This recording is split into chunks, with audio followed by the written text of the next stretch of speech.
Most people confuse wasps with bees, but they are quite different. Unlike bees, which are usually hairy and focused on pollen, wasps have sleek, smooth bodies and a very narrow waist. They belong to the order Hymenoptera. While bees are like the peaceful farmers of the insect world, wasps are more like the high-tech hunters and engineers. There are over 30,000 identified species of wasps, but they generally fall into two categories: social and solitary. Social wasps live in large colonies with a queen and workers, much like a kingdom. Solitary wasps, on the other hand, live alone, build their own small nests, and do not have a colony to defend. One of the most common types you'll see around your home is the paper wasp. They are the ultimate recyclers. They chew up wood fibers, mix them with their saliva, and create a grey, papery material. They use this paper to build umbrella-shaped nests hanging from eaves or tree branches. They are generally peaceful unless you get too close to their front door. If you've ever had a picnic ruined by a persistent buzzing insect, it was likely a yellowjacket. These are social wasps known for their bright yellow and black stripes. They often build nests underground or in wall cavities. Yellowjackets are highly protective and can be aggressive because they are scavengers, looking for sugar and protein to feed their growing colony. Hornets are essentially the heavyweights of the wasp world. The most famous in North America is the bald-faced hornet. They build large, football-shaped nests high in trees. While they have a reputation for being scary, they are actually very beneficial because they eat a massive amount of flies and caterpillars, acting as a natural form of pest control. Not all wasps build with paper. Mud daubers are solitary wasps that use mud to create long, organ pipe-like tubes. You might find these on the side of your house. Interestingly, mud daubers are very docile and rarely sting humans. They spend their days hunting spiders, which they paralyze and tuck away in their mud tubes for their larvae to eat later. One of the most beautiful solitary wasps is the great golden digger wasp. They have vibrant orange and black bodies. As their name suggests, they dig burrows in the ground. They are excellent hunters, specifically targeting grasshoppers and crickets.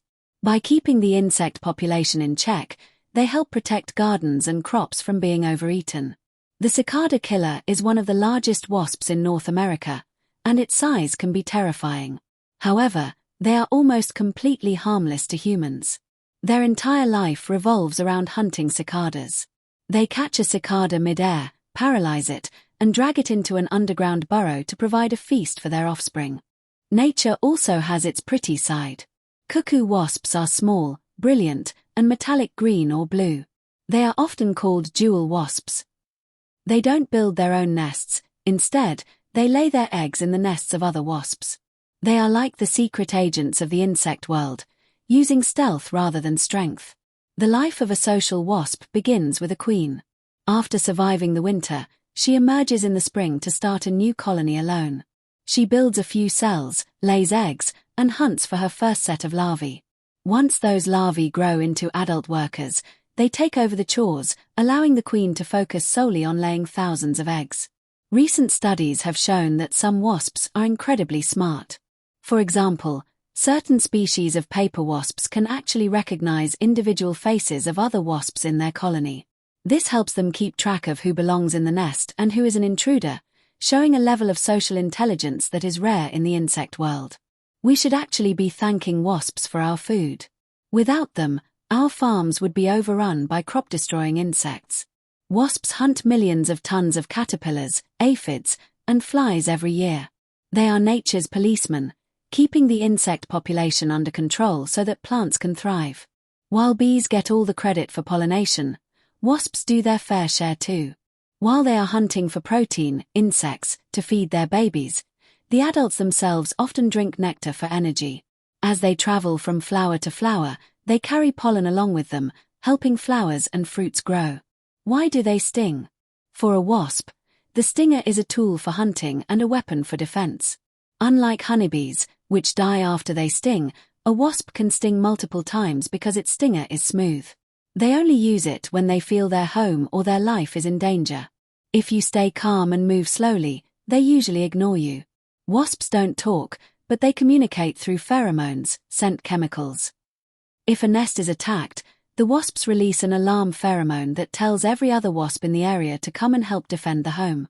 This is why it's never a good idea to swat at a wasp near its nest. As autumn approaches, the wasp colony changes. The old queen dies, and the workers stop hunting for larvae and start looking for sugar. This is why they bother you at fall football games. New queens are born, they mate, and then they find a warm place to hide for the winter, while the rest of the colony passes away. Wasps are a masterpiece of evolution.